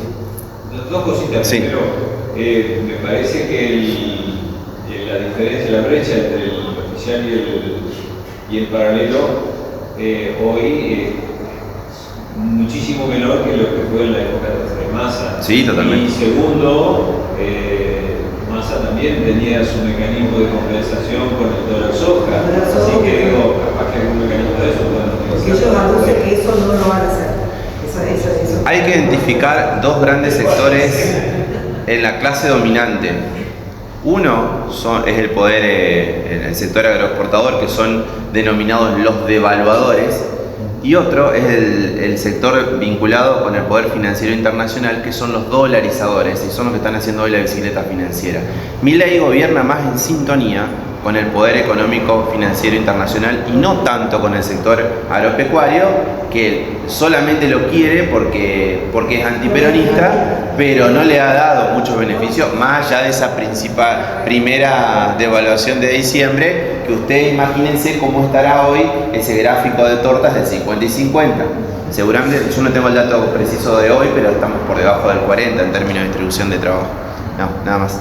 No, eso, primero también importante esto de la dependencia, o sea, esto de la restricción externa y la dependencia absoluta de los sectores agroexportadores, por eso también la discusión sobre el modelo productivo que queremos o al que apuntamos a llegar es tan importante. En segundo lugar, importante lo de la brecha. Massa implementó el mecanismo del dólar blend, que es básicamente que los sectores exportadores podían liquidar el 80% de esas exportaciones al valor del dólar oficial y el 20% al valor de los dólares financieros, que a veces lo habrán escuchado, el dólar CCL, el contado con liquidación, exactamente. Y ese porcentaje de exportaciones que se puede liquidar hasta el día de hoy al valor del dólar, al contado con liquidación, es lo que permite que haya una oferta de dólares en ese mercado y que no se dispare tanto. Si me voy mucho por la pero lo que hace es mantener esa brecha, que no se dispare tanto, y acompaña también el dólar blue. Fíjense que hay la exigencia de los muchachos del FMI es que el dólar blend desaparezca, exactamente. Y ahí hay una cuestión muy importante que Milei se enoja mucho cuando se dice, y es, vieron que algunas veces lo han chicaneado cuando se enamoraron del cepo. Sí. Bueno, porque básicamente este esquema que ellos plantearon en este tiempo, con una inflación que llegó al 25% y después empezó a ser decreciente, y un dólar que se mantiene más o menos en esos niveles, es gracias a la existencia del cepo. O sea, la salida del cepo no garantiza que eso siga sucediendo, por lo cual el gobierno está como en una encrucijada de salgo del cepo, que es lo que prometí, pero al mismo tiempo eso me implicaría un salto inflacionario y afectándome la única variable que el gobierno tiene para mostrar en el momento, que fue la inflación. Ahí fíjense que está la brecha. Esto es lo que me decía el compañero, la brecha que tuvimos nosotros fue la verdad que muy alta en un momento. El año pasado fue terrible en términos de dólares por la sequía, 20% de las exportaciones era caída. Post-paso, si mal no recuerdo, cuando el Fondo Monetario Internacional exige la devaluación del 20%, linda forma de ganar la elección. Claro. Estaba muy complejo, la verdad, el panorama electoral. Y bueno, fíjense que ellos efectivamente después de esa devaluación reducen la brecha muchísimo. Y acá se les empieza a disparar en dos momentos. Allá donde llega al 55%, si no me equivoco, fue más o menos julio, que es cuando anuncian que van a intervenir en el... No lo anuncian en esos términos, dicen que la diferencia, para evitar la emisión monetaria por la diferencia del valor al que compra, bueno, todo un artilugio técnico que lo que significaba básicamente era que iban a intervenir en el mercado de cambios ofreciendo dólares de las reservas para sostener esa brecha que se estaba disparando. Eso dificultó que puedan seguir acumulando reservas, que fue lo que pasó al principio. Lograron aumentar las reservas, efectivamente después de una devaluación de esas características ellos pudieron acumular reservas. Ahora de vuelta están en un terreno negativo y con más dificultades justamente por esto, y además porque ahora sí efectivamente se les apreció el tipo de cambio para lo que ellos mismos proponen. Bueno, salgo un poco de lo financiero y lo monetario, porque bueno, otro de los grandes ejes, decíamos recién, lo que hicieron por un lado con el frente cambiario y lo que están esperando para poder salir del cepo. Por el otro lado, lo que vemos más a menudo en los medios de comunicación o en la comunicación de ellos, que tiene que ver con el fenomenal ajuste fiscal que hicieron. Ellos devalúan y llevan a cabo un ajuste fiscal muy significativo que trajo consecuencias en la economía real. Ahora los vamos a ver, pero acá traje estos extractos de un informe que hacemos nosotros sobre el resultado fiscal, que es básicamente ingresos menos gastos, cuánto recaudo, cuánto gasto. Ellos hacen mucho hincapié en que hace meses que tienen superávit fiscal y superávit financiero, que es ingresos menos los gastos corrientes menos lo que pago de intereses por la deuda que tengo. Entonces, hace meses que tienen superávit fiscal y superávit financiero, sustentado básicamente en el recorte de los gastos, porque la recaudación viene cayendo hace meses. O sea, en un contexto de caída de la actividad económica, lo sabrán mejor que yo quienes estén con tareas o hayan tenido tareas en el municipio, en contextos de caída de la actividad económica, la recaudación cae, la gente paga menos impuestos, si tiene que ajustarse de algún lado, lo va a hacer con la paga, depende del consumo interno. El IVA viene cayendo la recaudación del impuesto a las ganancias, caen los derechos de importación, justamente por lo que hablábamos hoy, porque las importaciones cayeron al 30% interanual. Los únicos impuestos que le permiten compensar un poco o en parte esa caída son las retenciones, básicamente por el aumento de las exportaciones con respecto al año pasado, y el impuesto país. El impuesto país fue lo que le sostuvo en gran parte el superávit de estos meses, porque si recuerdan, en diciembre, cuando anuncian esa devaluación, también anuncian que aumentan el impuesto país, lo llevan de 7,5 a 17,5, si mal no recuerdo, y con ese aumento del impuesto país sostuvieron una parte de la recaudación. Ahora volvieron a sacar, exacto, lo volvieron a bajar y ya se empieza a sentir ese impacto. ¿Y no vence ahora este año? Exacto, en diciembre se supone que deberían prorrogarlo, pero parece que no lo van a hacer. Exacto, con lo cual es aún más complicado el panorama, porque ellos hablan de déficit cero, con lo cual quienes van a poner esa parte del impuesto país van a ser los jubilados, las universidades, digo, el recorte lo van a hacer por el lado de los gastos, que fue lo que... El déficit cero, digo, si se consolidan los estados del Estado, del Banco Central, tampoco es tan cero, digo. Claro. Me parece que con esa maniobra de trasladar los pasivos remunerados del Banco Central al Estado, lo que hicieron fue la posibilidad de esconder determinados ingresos que le permiten llegar a ese déficit cero, que es bastante mentiroso. Sí, y también le van a implicar un ajuste mayor, porque ahora el que tiene que hacerse cargo de esos intereses es el Tesoro, con lo cual si quieren mostrar ese número, todavía el ajuste del gasto tiene que ser más grande.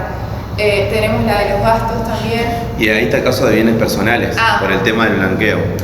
No, en el caso, bueno, sí, una parte del blanqueo y en bienes personales en septiembre venció el periodo de declaraciones del año pasado, con lo cual hubo un ingreso ahí muy fuerte. Pero con el blanqueo estaba la posibilidad de adelantar por 5 años. Y de adelantar por 5 años, tenés razón. Bueno, ahí tenemos los gastos, fíjense, volvemos para atrás. Los ingresos habían caído 8,1% en septiembre y los gastos, ahora sí, 25,2%. Esto no se ve mucho, así que voy a ir al siguiente, que es quién paga el ajuste, sobre qué sectores se hizo este ajuste fiscal. Spoiler, la casta seguro que no. No aparece en ninguna parte de nuestro gráfico. Esto lo podemos pensar, de cada 100 pesos que se ajustaron, 25,3 los pusieron las jubilaciones y pensiones, 23,7 la obra pública, 13,4 subsidios, ahí está transporte y energía, Salarios y otros gastos 12,3, estos son los trabajadores del sector público. Ahora vamos a ver los salarios del sector público, situación dramática.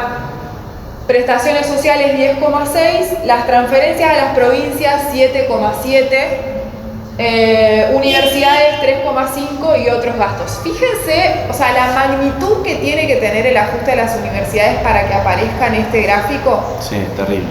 Porque las universidades dentro del gasto total no tienen una representación tan grande. O sea, para que aparezcan ahí es porque realmente las están matando. Seguimos.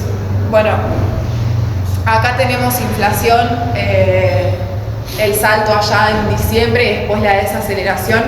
Y un poco acá el gobierno vuelve al esquema que tuvimos en 2022, no se ven los meses, pero creo que es 2022.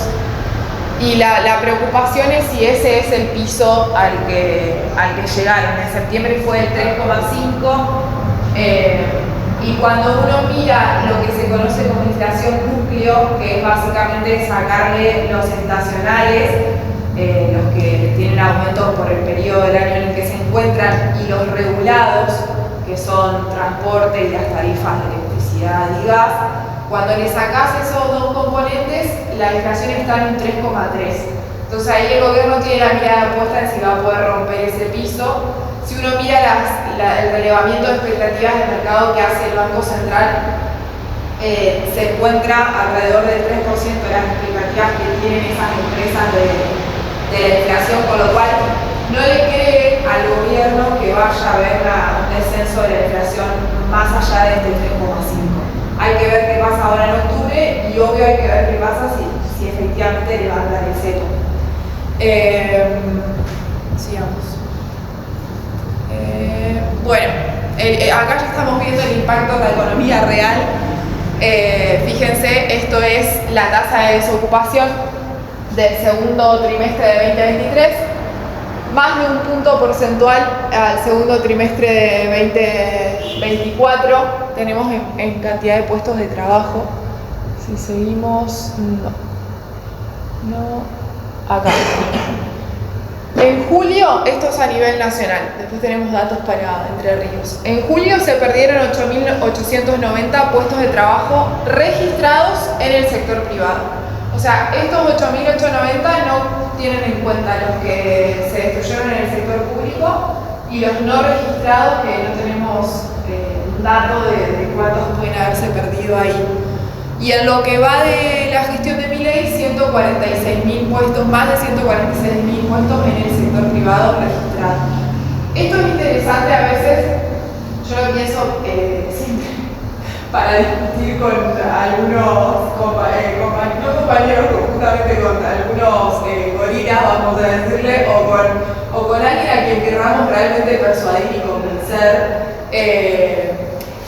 Cuando hablan de los ñoquis del Estado y de que, bueno, es achicar el Estado para que crezca el sector privado y etcétera, etcétera, bueno, decirle a esas personas que el sector privado está despidiendo a una velocidad mucho mayor que el sector público, básicamente porque la economía está parada. Entonces, podés achicar todo lo que quieras el Estado, pero si esto no repunta en términos reales, va a seguir perdiendo puestos en el sector privado, que despidió en términos porcentuales más del doble que el sector público.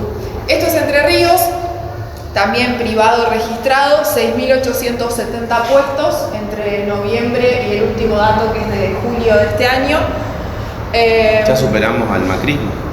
Ya se superó la pérdida del macrismo, exactamente. Todo lo que significó la pérdida de puestos de trabajo del macrismo, ya en un par de meses lo superó Milei. Exactamente. Bien. Y acá lo que les decía de los salarios no se ve muy bien, pero entre noviembre y agosto, ayer se publicó el dato de INDEC de agosto de la evolución de los salarios. El privado registrado, 1,8% es la pérdida. ¿Por qué? Porque la pérdida en diciembre y enero fue muy alta y después con algunas paritarias se logró recuperar. Vieron que Milei habla mucho de que los salarios le ganan a la inflación y bueno, pasó. Sobre todo los jubilados. En el sector privado sí, las paritarías. En el caso del sector privado pasa que se ve en el privado registrado. Hubo paritarias ejemplo, Guatre, Acopio, subió el 45% el sueldo de julio de este año. Claro. Guatre, hace Guatre, Rama Acopio que venía totalmente baja, sube muy alto. Cuando vos lo ves en estadística es una cosa así. Sí, pero ¿cómo se entiende esto con respecto al aumento, los aumentos paritarios que hubo en los sectores, los privados como estamos hablando? Pero que igualmente no rinde ese aumento, o sea, ¿cuál es lo que te marca? Hay un precio en dólares, alguna cuestión que estamos consumiendo que lo que pasa con nosotros. Yo vengo del sector eléctrico y hemos tenido el 25, vimos el 25 de enero lo cobramos, el 18 y algo de noviembre. Le fueron empatando continuamente, mediamente hemos visto paritarios, pero claro, este mes únicamente nos sacamos para hacer la voz del año el mes que viene. Pero sin embargo, más allá de haber tenido todo en la estadística que está, el poder de comunicación, el poder adquisitivo nosotros vemos los compañeros de trabajo ha caído impresionante a día de tener que dar créditos desde el sindicato para que puedan llegar a un gasto extra que hayan tenido la rotura del vehículo y todo eso que no se contempla, digamos. Yo ahí tengo la principal hipótesis es que primero hay hoy uno de los grandes problemas y creo que también una de las razones de la derrota es la heterogeneidad que hay en el mercado de trabajo. A nosotros a veces yo pienso que nosotros discursivamente seguimos hablándole a una clase trabajadora que es cada vez menos representativa de todo lo que está pasando en el sector privado. Es muy desigual, o sea, salarios de 2 millones de pesos versus salarios de 500 lucas, 400 lucas, etc. Entonces esto, al ser un promedio, primero puede esconder esta cuestión de que los salarios más altos efectivamente te tiren, o los que mejores condiciones tienen para negociar, te tiren para arriba este valor de los registrados privados. Y después también pienso que en la cuestión del poder adquisitivo hay algo muy asociado al aumento infernal que tuvieron las tarifas y los alquileres, lo que podemos llamar gasto fijo, y también lo que tiene que ver con el precio de alimentos, que esto está medido contra la inflación, pero que se dice que estamos caros en dólares, ¿no? El precio de los alimentos realmente es un disparate en un país como Argentina que produce esos alimentos, pero me parece que ahí hay una cuestión de cuánto de nuestro sueldo hoy le estamos destinando a cubrir alquiler, tarifas y alimentarnos. O sea, en esas tres cosas, ¿qué porcentaje del sueldo se te va? No hay margen para otro tipo de gastos, que pueden ser cosas excepcionales, como decía vos, o puede ser ropa, o bueno, ni hablar las cuotas exacto, gastos de salud, lo que pasó con las prepagas. En ese sentido me parece que hay una cuestión muy importante, pero creo que lo principal es la heterogeneidad, porque inclusive cuando uno mira, fíjense que si uno hace el promedio entre lo que pasó con los privados, los no registrados y el Estado, te da una pérdida de 9,9%, que es un montón. O sea, estamos hablando de 10% en menos de un año. El macrismo perdió 20 en los 4 años que tuvo. Es un montón, pero está compuesto por un 1,8% de los privados registrados, un 16,5% de los públicos registrados, y un 20% de los no registrados. O sea, ahí te marca el nivel de heterogeneidad que tenemos hoy en la clase trabajadora.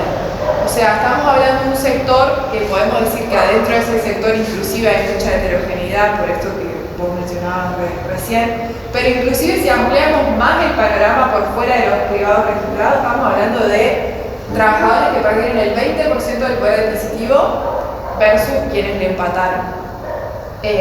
Bueno, no creo que no hay muchos casos de que hayan ganado, puede ser algún sector con un poder de negociación más fuerte, puede ser, pero después estamos hablando de pérdidas muy significativas. Lo otro que puede pasar, Gustavo, es que si, aunque tener los porcentajes, si la base imponible es baja, o sea, grande porcentaje de 0 es 0. Entonces, si yo tengo la bajo y tener el 25, el aumento sigue siendo una plata. Sí, y hay una cuestión importante en las paritarias, que nosotros lo trabajamos mucho en una diplomatura que hacemos desde CEPA, y que muchas veces los estudiantes son compañeros o dirigentes sindicales. Es sobre qué base se dan las paritarias, que ahí hay muchas de las cuestiones que se esconden respecto de cuál es la evolución en verdad del poder adquisitivo. Porque si yo te doy el 25% de diciembre, pero te lo doy sobre la base de diciembre del año pasado. Uso comercial. Exactamente. Hay que prestar atención sobre qué salario se. Claro, sí, que la base se hace.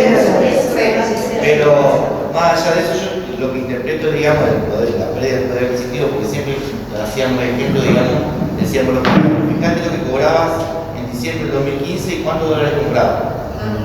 Y hoy hacer el mismo ejemplo y compras casi lo mismo cantidad de dólares en diciembre del 2015. Pero un dólar que está subvaluado. Claro. Ahí, No, dólar. y porque eso es Además, algo que ellos hicieron de una manera muy viva, muy bicha, es que siempre hablaron del salario medio en dólares. Entonces ellos te decían, tu salario, bueno, lo dijo por las jubilaciones. Las jubilaciones medidas en dólares parece que volaran, que los jubilados están en una fiesta. Claro, porque no se mide la inflación con el salario contra el dólar, se mide contra la inflación, que es lo que te está pasando a vos en el supermercado y que tuvo una evolución distinta, ya lo vimos con el gráfico anterior, muy distinta a lo que pasó con el dólar. Mientras el dólar se iba moviendo al 2%, vos tenías acá una inflación del 20%, del 13%, del 11%, después, bueno, ahora del 3,5%, pero siempre por encima de lo que pasó con el dólar. Bueno, acá fíjense, salario mínimo vital y móvil, que es más o menos el proxy que se usa para calcular la pérdida de los no registrados. El salario mínimo vital y móvil estuvo todo junio sin aumento. Se establecieron aumentos para julio, agosto, septiembre y octubre, pero estás un 30% por abajo de noviembre del año pasado.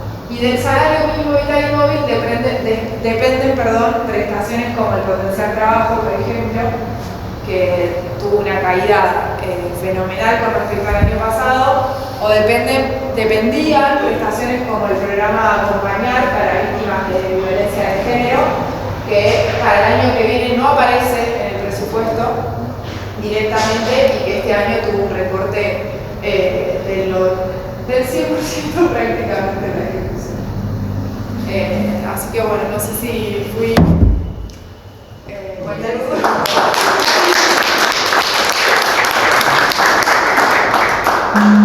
Hacemos un cierre de 10 minutos, básicamente. Una pregunta. Sí, sí, lo de la cooperativa ¿Cómo va en materia salarial o en materia productiva? no, en materia productiva, en cuanto a las deudas con los productores, digo productores que no son organizadas y que han sacado el grano de mano. Este año, en materia general, yo trabajo con la cooperativa de la zona. Este año, el nivel de acopio de la cooperativa fue histórico. Trigo, maíz, soja, todo. El granizo ahora afectó partes. Lo que... Y la chicharrita. La chicharrita no hay, el maíz es un maíz que se llama de segunda. La segunda... No, cayeron las Cayeron, pero fue más en otros otro lados que en la zona nuestra. Productivamente, en líneas generales, tenemos que decir que fue un buen año. Lo que tienen muchos productores son cuestiones financieras de atrás, años atrás. O sea, vienen refinanciando deudas de atrás, De la sequía. de la sequía, de todo lo que vos comentabas de años anteriores. O sea, este fue un buen año, cuando vos mirás para atrás, viene con un arrastre que lo vienen trayendo. Los productores agropecuarios están todos desesperados por hacer la nube. Los piden a gritos, todas las entidades, todos con el de ley, todos muy seguidores de ley, están todos pidiendo a gritos que se den, a gritos. Imagínense si hubiera sido este un gobierno peronista. O sea, te piden el dólar soja automáticamente. Por eso yo te hacía la pregunta, porque el sector agroexportador está muy bien articulado desde hace institucionalmente y gremialmente, porque Sociedad Rural, Federación Agraria, que defienden lo que quieren a defender, y los distintos comunales, lo que vos quieras, está muy bien articulado. Las presiones son fortísimas, por eso yo no sé qué margen de maniobra van a tener estos muchachos cuando hasta el mismo del FMI le bajen y le digan, no, por la devaluación es inminente, que es el poder. Este 2% del Rolling Reggae que están así aplicando no va más. Que especula con vacables. Hay que, claro, ellos anuncian que lo van a bajar, pero cuando vos ves en la realidad de la presión, porque los que cortan el bacalao acá no son ni Milei, ni Massa, ni Alberto, ni Cristina, es la gran concentración económica, lo ha sido siempre. Y vuelvo a una cuestión que yo siempre me objeto como peronista. Nosotros no podemos poner los demonios en un lado y porque nosotros somos los dueños de los mismos demonios que generan el movimiento. O sea, todas esas dicotomías que vos ponías en versos, en algunos aspectos te lo entiendo, pero nosotros el huevito de la serpiente lo tenemos adentro también. O sea, nuestros muchachitos son los que votaban y mataban a los también. O sea, no nos podemos sacar el paso acá para la. Llegamos acá con una gran responsabilidad nuestra. ¿Sí? Nuestra. No le echo la culpa a los demás. La gente no es bonita cuando vota. La gente vota porque está harta, está hastiada, está cansada. Yo no comparto su decisión. La gente votó el 54% a Cristina cuando fue la reelección y votó el 56% a Cristina ahora. O sea, nosotros tenemos que ser muy autocríticos y darnos cuenta que no todo lo nuestro, ni siquiera en la época de Néstor y de Cristina fue excelente. Nos hemos mandado sendas cagadas que nos llevamos donde estamos acá. Y hemos fomentado todo esto que no la vimos venir, que nos pasó por encima, que nos ganaron la elección sentados con 10 tronos. Y estamos en donde estamos. Entonces, la discusión política es bárbara entre nosotros. No le llegamos a nadie con la discusión política. Vos salís a la vereda y al 80% le importa 3 carajos nada. De todo lo que hagamos nosotros, o sea, nosotros nos embebemos en esta discusión, me parece vital e importante para defender un modelo o una alternativa, pero a la gente está totalmente despolitizada, ¿sí? O sea, los programas de política no los vemos nosotros que somos los interesados en esto, pero tenemos que cambiar el chip, o sea, nosotros podemos concientizar a la gente, pero a la gente no le interesa ser concientizada. Ese es el gran desafío. De décadas de politización. A mí me parece un gran desafío ese. A mí me parece que hay un problemita, que el capitalismo que hubo en Henry Ford no existe. Hay otro capitalismo. No hay otra cosa que conozcamos que haya funcionado. Estamos inmersos en esto y no hay una alternativa económica a este capitalismo que hoy una empresa vale más cuanto más gente echa. El tema es que la gente no quiere salir de este capitalismo que genera una terrible desigualdad. Y los reclamos de las desigualdades se lo hace al sector político, que es el único que de última rinde cuenta por sus errores. Porque en la elección la gente no te elige y vos te va a la mierda. Ahora, el sistema económico que genera todas estas desigualdades y que te pide todas estas exigencias, que vos cagues de hambre a la gente, no rinde cuenta en su acto y nunca es responsable de nada.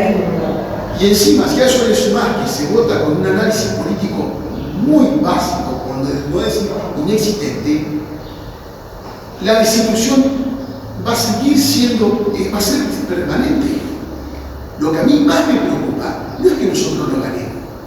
A mí lo que más me preocupa es que frente a las sucesivas desilusiones que van a seguir ganando los Milei y los que vengan, en algún momento vamos a encontrar tipos peores que esto, o este mismo se puede transformar en un autocrático, en un Putin, o sea, guárdalo, porque la desilusión nos puede llevar a lugares peores que este. Ahora, yo no veo cómo revertir eso que le pasa a la gente, porque no quiere tomarse el trabajo para hacer el análisis, no quiere, como decía, el verdadero poder es casi invisible. Por eso Sí. no estamos responsables. Creo que, coincido con lo que dice la compañera, creo que pusimos foco en eso, hay que hacer una profunda autocrítica.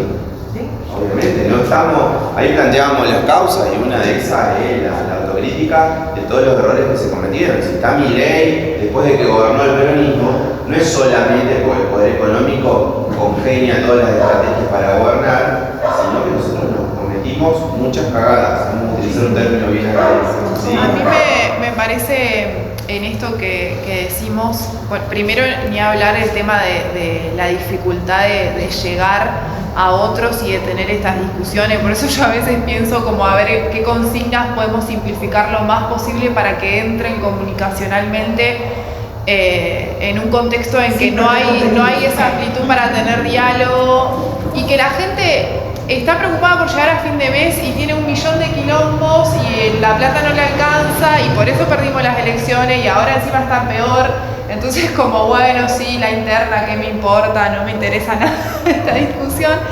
Eso por un lado, y creo que también parte de lo nuestro es simplificar para comunicar, pero complejizar al interior en el sentido de, bueno, ¿a qué clase trabajadora le estamos hablando?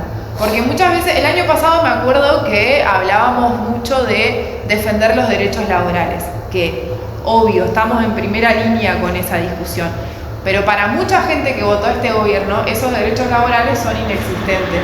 No sé a qué sujeto le estás hablando, yo laburo en negro hace 10 años, no me pagan vacaciones, no tengo derecho a nada. Y está bien, obviamente hay algo de construir solidaridad, de no querer que porque yo no tengo derechos el de al lado no los debe tener, pero también hay algo de a qué sujeto uno le está hablando. Y por el lado de la clase empresaria me parece que pasa lo mismo, porque a veces nos cuesta mucho entender el accionar de, por ejemplo, determinados sectores industriales que son netamente gorilas, y obviamente hay una cuestión cultural, pero también hay algo que pasó con la irrupción de la dictadura y con el modelo económico de Martínez, es que esos sectores se diversificaron y hoy no les interesa solamente lo que pasa en la industria.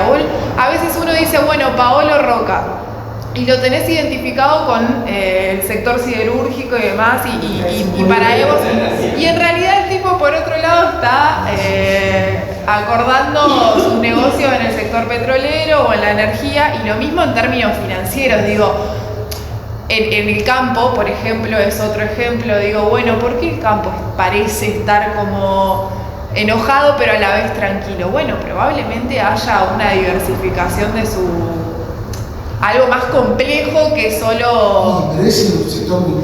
El campo es muy grande, o sea, el tipo que siembra 300 hectáreas acá... No, eso desde ya. Del Bueno, campo ¿qué entendido como... Lo que me preguntaba el compañero con el productor chiquito afectado, ese tipo... Sí, Hay tal cual. La derrota cultural es de tal magnitud que viene cayendo. La derrota cultural es de tal magnitud que el campo grande pelea por los mismos intereses que el campo chico, y en realidad están atravesados por otras realidades. ¿Sí? El productor chico no tiene la misma realidad que el tipo que exporta. ¿Sí? Y otras cosas seguramente se van a acomodar por los productores pequeños. Sí, como ya estamos bastante desbordados de tiempo, ¿querés ver el...? Tenemos mucho para coincido con eso. Creo que a futuro, lo hablamos recién, exportaciones de valor agregado, ¿sí? Creo que, y se viene trabajando en ese sentido, se va a ir perdiendo dependencia del sector agropecuario y se va a ir ganando otro tipo de rubro como es la energética, la petrolera. Por eso Paolo Roca ahora se está haciendo cargo de la mayoría de las empresas petroleras de la Argentina, grupos financieros como BlackRock. Yo no sé si han escuchado qué significa BlackRock, pero es un grupo, una compañía financiera que tiene un volumen económico superior en 10 veces a lo que se maneja de PBI. ¿Sí? Para que ustedes vean el poder que tiene, lobby con periodistas, con jueces, compra medios de comunicación, compra empresas y accionistas de las principales empresas petroleras de Argentina, de bancos, de 2 o 3 entidades financieras, de canales de televisión, por ejemplo Telefe, que es el más visto, de La Nación Más, que son socios de Galperín, y demás de La Nación Más. Es impresionante el avance de ese poder económico, pero en términos de salida, usted planteaba con muy buen tino, salimos ahí y otra realidad. Empezar a politizar. Estos procesos no duran 2 años. Cuando tengamos la posibilidad de gobernar y de tener todas las acciones que nos permitan tener dólares, el mercado interno, los salarios, politizar, en todos los lugares politizar y explicar las cosas como hacía AMLO en México. Por eso hoy el pueblo de México, los sectores populares, defienden su cuestión, porque están politizados. Hay que politizar con las herramientas que tenemos en la actualidad. No podemos perder la posibilidad de reducir crítica que nosotros lo hacemos acá, pero que vamos a ponerle nombre a Cristina ¿no? Cristina saca un documento, hace un relato histórico del peronismo y de los gobiernos que tuvimos, y la única que no tuvo la culpa de nada fue ella. Ni Cristina ni nadie, si vamos al caso. No, bueno, está bien. ¿Cuántas veces se habla de unidades básicas para debatir política? Las unidades básicas generalmente son para contar las boletas 2 meses antes de la elección. Por último, quiero agregar este tema a tu análisis. Sí, estamos insertos en un esquema internacional que tiene este tipo de ejemplos y que se han resuelto más rápidamente. Brasil se pudo desprender de Bolsonaro y lo hizo a partir de un Lula que también sufrió cárcel, persecución y todo lo demás. Y no sé qué va a ocurrir el domingo en Uruguay y lo de AMLO que vos decís y la consideración de Brasil. Y la influencia que va a tener los de Estados Unidos también es importante. Hace un par de semanas hubo elecciones en Brasil. Elecciones legislativas, hubo 3 tercios. Bolsonaro, Lula, y apareció un nuevo régimen similar a Milei, ¿sí? Una derecha más rancia que Bolsonaro, que sacó el otro tercio, que está representado básicamente por pibes streaming de redes sociales, sacó un tercio de los votos y tiene un discurso totalmente nazi como Milei, ¿sí? Ojo, porque Lula está haciendo una enorme gestión, pero el poder que tienen ellos es tan inmenso en términos de comunicación que logran... Lula llega también aliándose con el sector financiero. Exactamente, seguramente cuando tenemos los ejemplos del proceso vecino para darnos cuenta hacia dónde tenemos que apuntar. A eso me refería cuando vos hablabas. Poder se puede, creo que tenemos que intentarlo. Creo que la mayoría de nuestra familia está pasando muy mal, nuestros vecinos, nuestros compañeros, entonces no podemos resumirnos y resignarnos, sino que levantar la bandera de la lucha y tratar de generar todas estas situaciones, todos estos debates, hasta que vayan apareciendo sus liderazgos que van a generar de la Argentina, de La Paz, de Entre Ríos, una nueva prosperidad. Por ahora, agradecerles por la invitación. El día fue bien peronista de sol, así que es un placer venir a La Paz.